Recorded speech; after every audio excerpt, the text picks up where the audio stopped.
E nós vamos falar hoje sobre a importância da inclusão daqueles que estão com deficiência, né, visuais. Nós vamos ressaltar hoje essa importância de tratarmos bem as pessoas, todas as pessoas, de forma especial aquelas que precisam mais de nós. E vamos receber hoje por Skype, né, a Fundação Dorina Noel, que oferece serviços gratuitos de aprendizagem com aqueles que têm deficiência visual. Então nós vamos conversar hoje com a Regina, é isso? A Regina Oliveira, ela é coordenadora de revisão de Braille da Fundação Dorina Noel para cegos. E aí a gente vai conversar sobre a necessidade dessa inclusão. Regina, muito bem-vinda ao Família dos Devotos. Bom dia para você, é um prazer recebê-la. Muito obrigada, bom dia Camila, bom dia Padre Queimado, bom dia telespectadores. A gente aqui agradece a oportunidade de falar um pouquinho do nosso trabalho. Regina, começando assim, nós estávamos discutindo assim, sobre a nomenclatura, né? Qual o termo mais correto para que nós aprendamos também, né? Com deficiência visual, como que é? Pessoas com deficiência visual, e essa expressão engloba pessoas que são totalmente cegas e pessoas que têm baixa visão, pessoas que ainda têm um resíduo visual que pode ser bem aproveitado, né, se elas forem orientadas. Então, no geral, pessoas com deficiência visual vai englobar esses dois grupos. Ah, que bonito. Muito bom. Regina, agora conta pra gente como que surgiu a fundação, qual foi o objetivo, qual o contexto. A Fundação é uma instituição que já tem 77 anos, completou em março desse ano, e ela foi fundada por um grupo de pessoas lideradas pela professora Dorina de Gouveia, que perdeu a visão aos 17 anos de idade, né, por causas que nunca foram comprovadas, não houve um diagnóstico fechado, mas ela de repente perdeu a visão.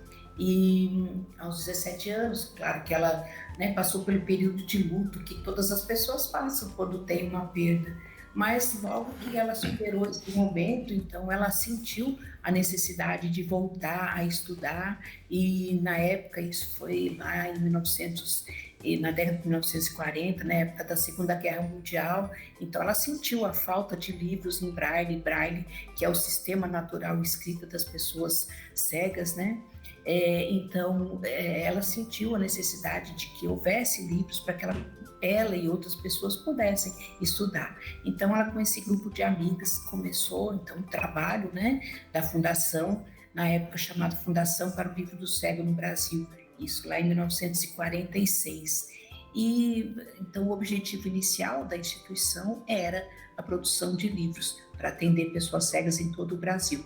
Mas esses objetivos foram se ampliando ao longo dos anos, e a Dona Dorina era uma mulher muito à frente do seu tempo, então tudo que ela foi vendo que poderia facilitar a educação, a reabilitação de pessoas com deficiência visual, então ela foi buscando todos esses recursos, e a Fundação chegou ao que é hoje, que é uma instituição que trabalha com habilitação, reabilitação, educação de pessoas com deficiência visual, e além disso, além de proporcionar toda essa inclusão nos vários setores da vida para as pessoas cegas e com baixa visão, a Fundação tem também cursos de formação, tem produção de livros, livros em Braille e em outros formatos que também são importantes, Então esse hoje é o nosso trabalho.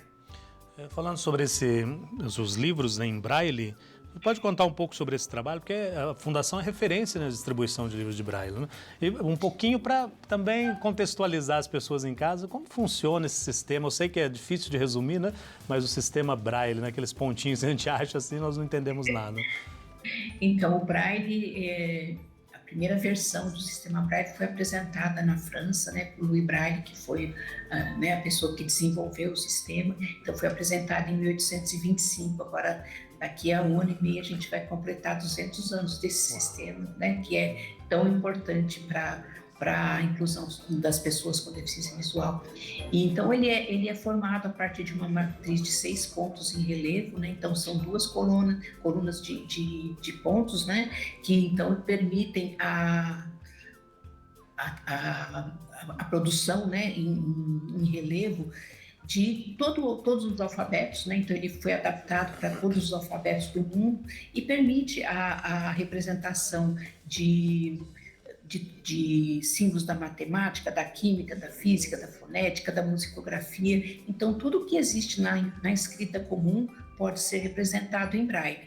Então, existem livros em braille que atendem, né, desde a alfabetização de crianças cegas até livros, né, já para o curso superior, né? Então, o braille tem essa importância porque ele é um sistema natural de escrita e leitura. É lógico que no braille, eu não gosto de falar de desvantagens do braille, mas ele ocupa, então, para a representação de uma página em tinta, né, de um texto em tinta, isso vai representar 3 páginas em braille.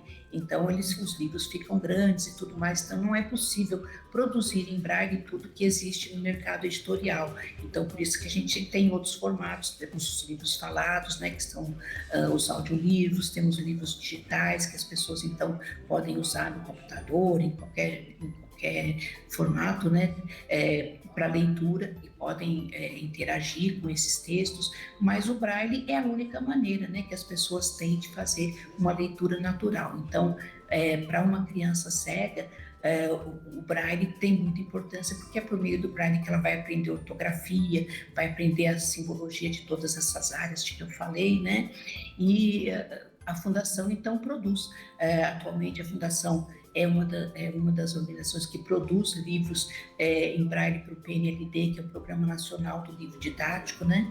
Então, que permite que as crianças cegas do ensino fundamental possam receber os seus livros em braille, como as crianças que enxergam recebem os seus livros em tinta. E é interessante aqui, a gente tem alguns números, Regina, falando da produção da Fundação. São 3.200 instituições cadastradas na rede de leitura inclusiva, 5.192 títulos no acervo da Dorinateca, impressão de cerca de 12 milhões de páginas em braille, enfim, são muitos números que a gente poderia falar desse trabalho incrível que a Fundação faz.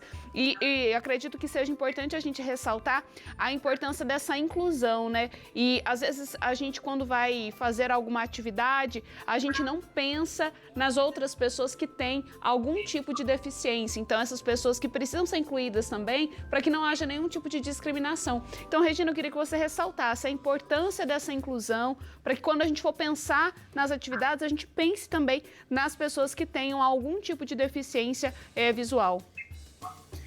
Sim, as pessoas, né, com deficiência visual, elas são pessoas, né, que não enxergam, mas que podem, né, interagir. Então, desde que, a partir do momento em que uma criança, né, que é detectada a deficiência visual numa criança, né, então essa criança já pode ser atendida, né, para que ela, então, possa ter o seu desenvolvimento normal, para que quando ela chegue na idade escolar, ela possa ser incluída numa sala junto com as outras crianças. Então, desde que ela tenha, né, equipamentos, tenha professores, a comunidade escolar preparada para receber essa criança, né, desde que ela tenha os seus livros, ela pode estudar normalmente, né, numa escola. Então, é importante conhecer, né, todos esses recursos para que possa, então, haver esse apoio. Então, é importante que haja políticas de governo que se preocupem com a inclusão, as pessoas que perdem a visão na idade adulta, né? Então, passado aquele momento, como eu disse, né, de superação do luto, essas pessoas podem voltar às suas atividades normais, então elas podem procurar a Fundação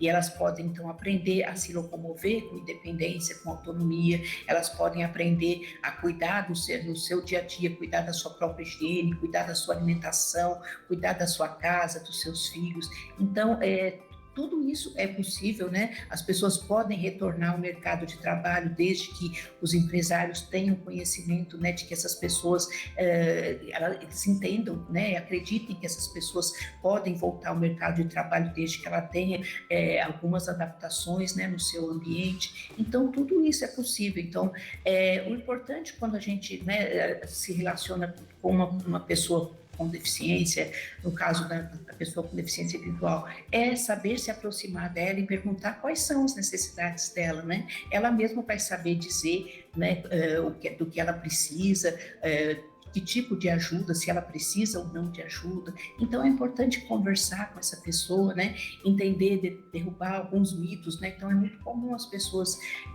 quando se dirigem, estão na presença de uma pessoa cega, em vez de se dirigir à própria pessoa, se dirigem ao acompanhante. Então às vezes a gente está no consultório médico, o médico, em vez de perguntar para a gente o que a gente, né, qual é o problema, eles perguntam para o acompanhante o que ela está sentindo, né?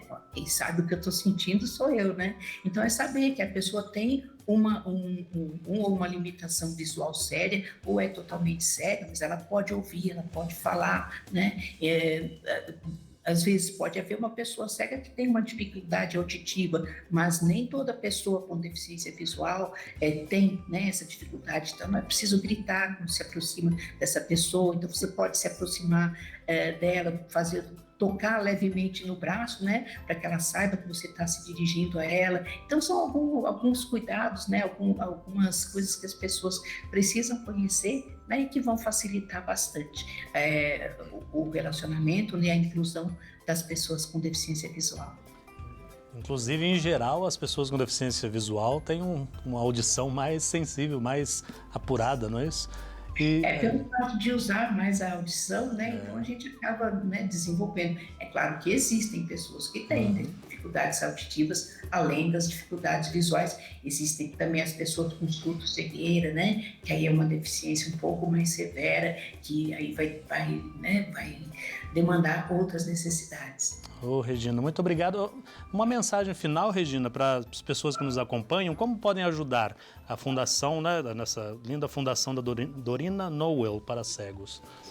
Então, as pessoas que quiserem nos ajudar, podem nos ajudar pelo telefone, né, o DDD 11 5087-0999, ou pelo nosso site, que é www.fundacaldorina.org.br, Fundação sem cedilha, sem o tio, né? www.fundacaldorina.org.br.